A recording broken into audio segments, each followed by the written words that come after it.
Bonjour à toutes et à tous, soyez les bienvenus en compagnie du service français de Radio Taïwan International. C'est François-Xavier Boulet pour vous présenter le décryptage de la rédaction.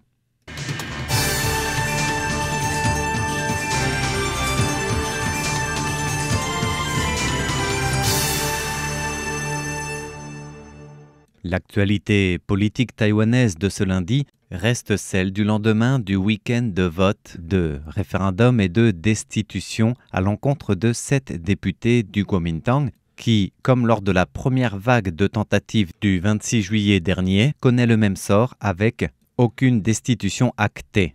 Pour le parti au pouvoir, pour la tête de l'État également, ce revers pose de nouveaux défis. D'ailleurs, plusieurs analystes, experts et universitaires pressent le président d'agir pour remanier son gouvernement et tenter de sortir du chaos politique annoncé. Ce que, du reste, le président Lai Ching-te a lui-même concédé dès la tombée des résultats des scrutins.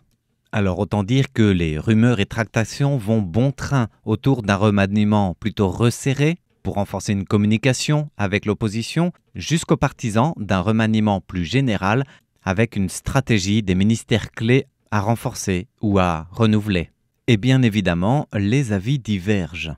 Toujours est-il que les députés et les experts espèrent que les nouveaux ministres seront conciliants et capables de coordination pour reprendre le dialogue et tenter de réduire justement l'antagonisme croissant entre l'exécutif et le législatif.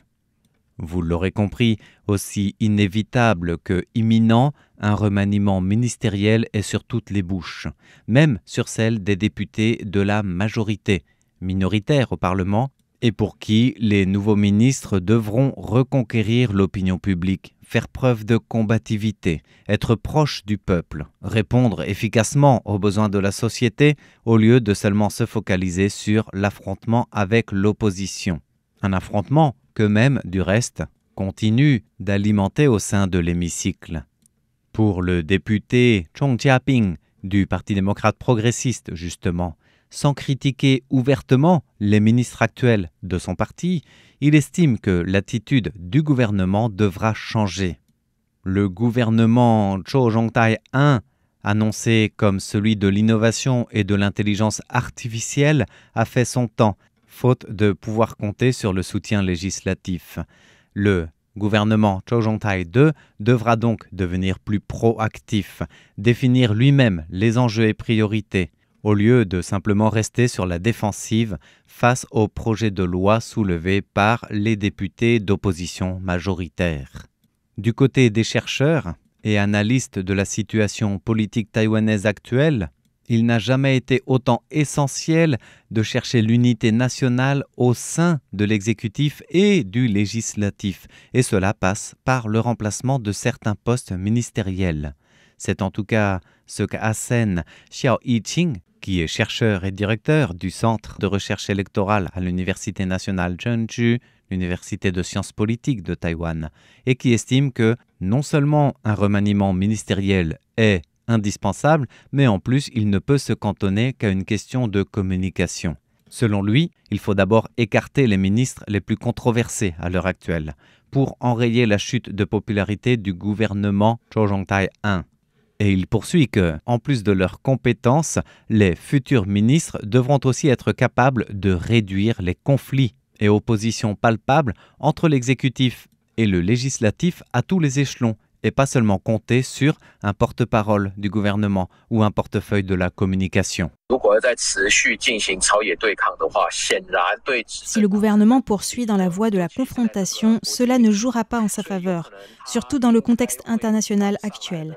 Les ministres choisis dans le nouveau gouvernement devront être capables de communiquer et négocier avec les partis d'opposition. Il leur sera nécessaire de faire preuve de souplesse pour faciliter la mise en œuvre de nos politiques tout en tenant compte des équilibres internes du DPP.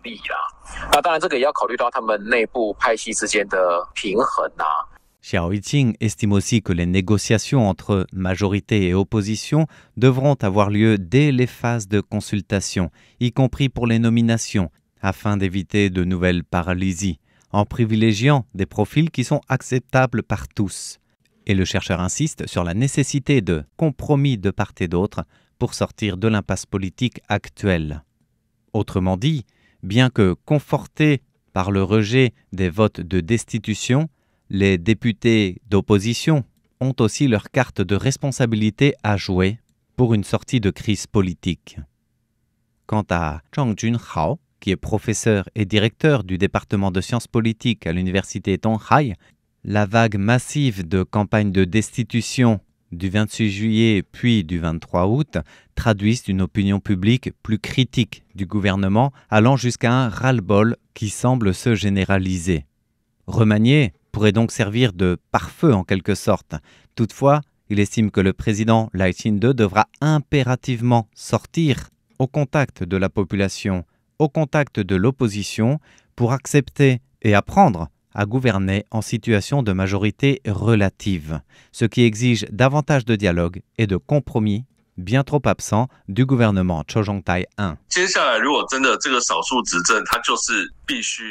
Le Parti démocrate progressiste est au pouvoir, mais restera minoritaire au Parlement et devra faire avec jusqu'à la fin de cette législature.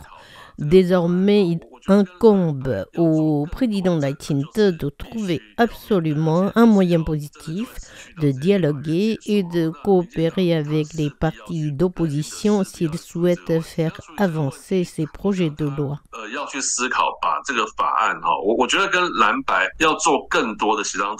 Dans les jours qui viennent, le remaniement se concrétisera. À l'heure actuelle, plusieurs figures politiques de part et d'autre proposent des solutions, chacun y allant de son coup de génie ou inédit, avec le maire de Taipei, Tian Guan-han, qui suggère par exemple de confier la formation du gouvernement au PDG de Pegatron, Peng Zu-hsien. Quant à l'ancienne vice-présidente, Lu Xiaolien, elle appelle à constituer la meilleure équipe gouvernementale possible, quitte à ce que le gouvernement soit bipartisan pour dépasser justement les oppositions frontales stériles. En tout cas, si l'heure actuelle est au remaniement, ce sont surtout les préparatifs qui ont lieu en ce début de semaine, avec les diverses tractations que le président Lai Ching-te a confiées à son premier ministre Cho Jong-tai. Du côté de la population, qu'il se soit déplacé aux urnes ou non, la majorité de l'opinion publique plaide pour un changement d'attitude, aussi bien des membres du gouvernement que des députés du Parlement, pour qu'ils se mettent au travail de la défense des intérêts de la nation et des attentes les plus urgentes de la population. Des attentes qui donc sont bien davantage liées aux soucis du quotidien qu'aux éventuels jeux politiques des prochains scrutins municipaux de l'année prochaine, que bon nombre d'analystes jugent comme une sorte d'élection de mi-mandat. Voilà pour la situation politique du jour et la préparation du remaniement annoncé dans les prochains jours, pour tenter de relancer l'exécutif en avant. Merci de votre écoute. C'était le décryptage de la rédaction, présenté par François-Xavier Boulet pour Radio Taïwan International. Bonne suite de programmes en notre compagnie.